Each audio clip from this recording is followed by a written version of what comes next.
नारायण पूछे तुलसी से दिलवा के बात हो। नारायण पूछे तुलसी से कहाँ तोहर नैहर तुलसी, कहाँ तोहर नैहर तुलसी, कहाँ ससुरार हो। नारायण पूछे तुलसी से दिलवा के बात हो। नारायण पूछे तुलसी से गंगा हमर नैहर हबे, गंगा हमर नैहर हबे, जमुना ससुरार हो। नारायण पूछे तुलसी से दिलवा के बात हो। नारायण पूछे तुलसी से के है रे तोहर माता तुलसी, के है तोहर माता तुलसी,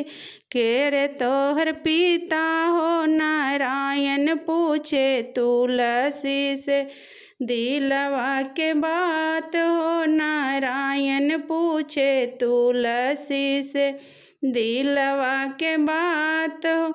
धरती हमर माता हखी, धरती हमर माता हखी, आकाश हमर पिता हो। नारायण पूछे तुलसी से दिलवा के बात हो। नारायण पूछे तुलसी से के रे तोहर पति तुलसी, के रे तोहर पति तुलसी, के रे भगवान हो। नारायण पूछे तुलसी से दिलवा के बात हो। नारायण पूछे तुलसी से कृष्ण हमर पति हखी, कृष्ण हमर पति हखी, राम जी भगवान हो। नारायण पूछे तुलसी से दिलवा के बात हो। नारायण पूछे तुलसी से।